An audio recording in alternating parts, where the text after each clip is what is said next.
Good morning. Okay, or afternoon whenever you're listening to this. I'm not sure.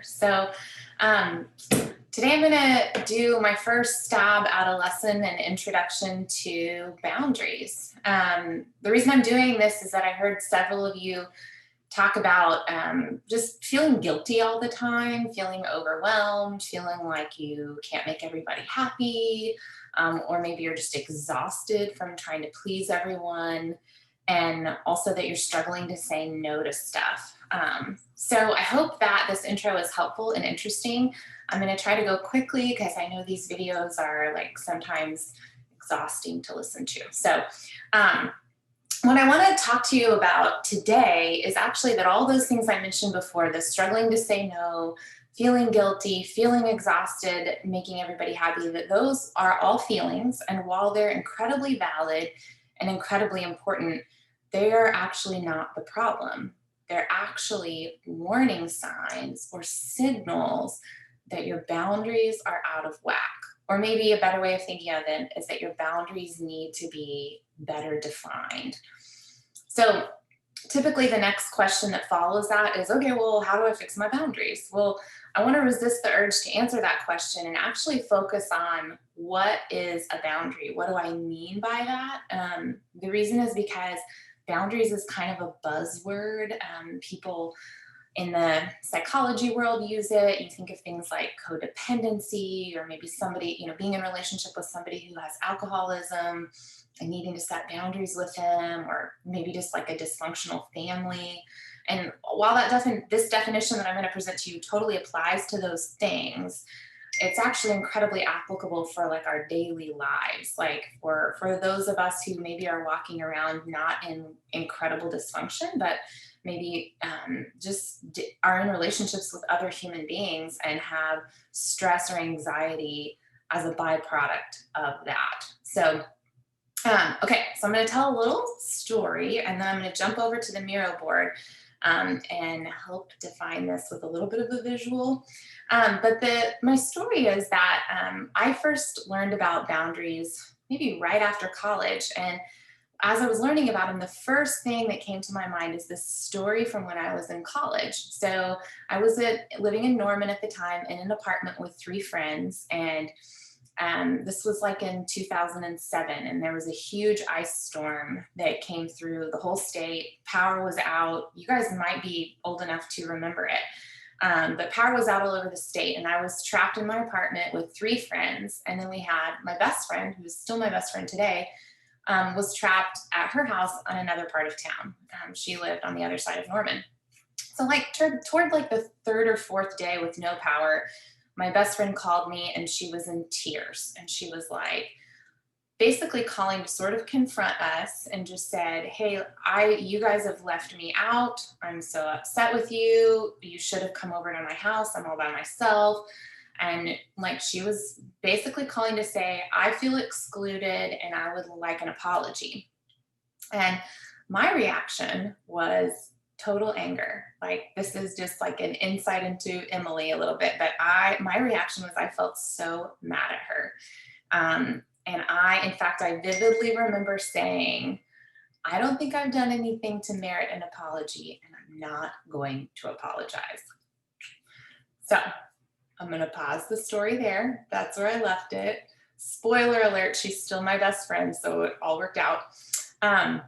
In fact, I don't even really remember how the story ended, but this is a perfect example of boundary issues. So whose boundary issues? Actually, both of ours. I'm going to jump over to the Miro board. I can screen share while recording. Okay. So what you guys should be seeing now is this little teal sticky note. Okay. So Henry Cloud is a clinical psychologist, very, very well known. He actually has multiple books published about boundaries. He does coaching on boundaries, and he defines a boundary as a property line. So if you look at this little square right here, we're going to pretend that this is your house. And you probably, all of you live in a house, an apartment, or you have a room somewhere, right? So for the sake of this example, we're going to use a house. And this house you probably has a yard, and the yard tells you where your house ends, right? Here's your yard all around it. And then here's your neighbor. Your neighbor has a yard and a house too. And this property line, or maybe the deed that your parents or whoever you live with has, shows actually on the deed, this is where your property starts and where somebody else's begins. And with this property line, there are certain benefits, right? So I'm gonna try to get my little pin here. I'm gonna do purple. There's certain benefits that come with this property line. The first one is control. So we're gonna look over here. You've got control over what happens at your house, in theory, or your parents do, but go with me here. You've got control over what happens in your house, meaning that your neighbor can't come over and say, you know what, I think your house would look better purple, so I'm gonna paint it purple. They can't do that, right? You have the control over those things. You also, within your property, have freedom right here. So that means that not only do you have the ability to control things, but you also have the freedom to do what you want within what you control. So you can decorate your house how you want to. You can plant trees, you can move stuff around. You have the freedom to do what you want as long as you don't trespass, right? As long as whatever you do within your boundary doesn't fall over into your neighbor's yard, right? Okay, so the third and final thing is that you have as a property owner is responsibility. These are the three big things. You have to take care of your property, right? You've got to trim your trees. You can't blow stuff up in your yard and let the debris fly over into your neighbors. You can't leave your dog out barking all night long. You have a responsibility to care for what's within your property. So if we take this example and we apply it to you as a human being, you and I as a human being, then what is your property? Pause there for a minute and kind of let you think about it. What is your property? Obviously, I don't mean your literal house. That's a metaphor. Your property or our property as individuals is things like our physical body, our health, our emotions, our thoughts, our choices, and our treasures, all of those things. So let's say a storm blows in. Watch my magic drawing here, okay? And your neighbor has this little tree that he hasn't gotten trimmed, and all of the debris from the tree falls over into your yard, right? So now you are experiencing the pain or consequence from your neighbor's lack of responsibility, right? This is what boundaries are, right?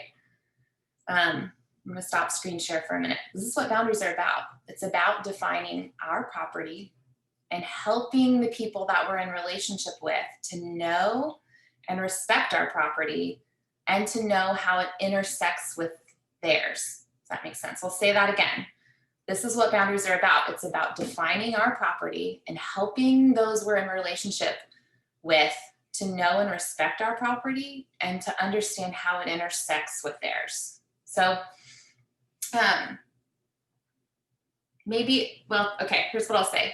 This is another thought for today, is that your property isn't a wall, okay? I'm gonna screen share one more time because I know you guys love watching my drawings. Your property isn't a wall, right? You probably have, bear with me here, a little gate, right? A gate, or you have a door, right? And it can be open, or you can close your gate, right? You can say, no, not coming in, right? Maybe you really love your neighbor and they bring you food or flowers. They're awesome. And so your door's open for them. I think about, like, I have a storm door at my house. Like, that's like one of those glass doors that goes in front of the front door. And when I know, like, my friends, the Batsons, are coming over, I leave it open, right? I open it up. It's a sign that you can come into my property. You're welcome here. You're trusted. I'm going to let you in. But at the same time, you may have a neighbor who, maybe that neighbor yells at you all the time. The last 3 times you've interacted with them, they've yelled at you for parking in the street in front of their house, right? And so you may choose to say, okay, you know what? The last 3 times it hasn't gone so well for me, so I'm shutting the door. Meaning I'm setting this boundary here for myself and for you to know, like, you can't come in here. Um,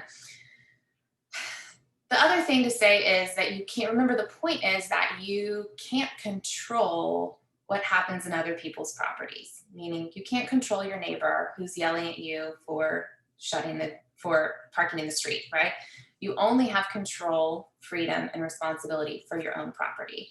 So you can shut your door if you want to, right? And you have to be okay with that. I'll get into that later, but that's a little preview of what it means to say no in a healthy way, right? To say I'm not going to allow that into my property, but I respect like whatever you're doing, whatever control or freedom you have over yours. So we'll talk more about that. So, okay. All right. So as we progress, we're going to talk about how having healthy boundaries, having understanding what it means to have healthy boundaries around your emotions and your thoughts and your choices and your body and your treasures and all of those things, how that can free you from the guilt that you may experience, right? It is totally possible to say no without feeling guilty. In fact, I think if you feel guilty every time you say no, then the problem is not with the person who's asked you, right? The person who's asked of you, it's not their thing to own. The feeling of guilt is a sign of your own boundaries needing to be better defined. I'm going to circle back to my ice storm story and the question of whose boundaries were out of whack, and my answer being that both my friend and I needed work on our own boundaries. And so for myself in that story, I'm the one who said, no, I'm not going to apologize. You can't. Like, I was the strong no in that. And if you remember what I've said about boundaries being like having a gate or a door, right? That it can be overly rigid. So what I realized is that I'm a responsibility holic, meaning I take on too much responsibility. I don't let other people in. And in fact, my boundary issue that I've had to work through over the years is that they're too rigid. If you think about it, it's got to be permeable. There has to be a balance of letting in and not letting in, and choosing to let what is healthy for you in and what's not. So mine was being too rigid. Whereas like for my friend, hers was just as unhealthy. It was more that she personalized, it was a more emotional, like too much emotion. She personalized the actions of others and let those dictate her, like let that dictate her emotions. So she needed a stronger gate. She needed to be able to say, your actions don't affect my emotions.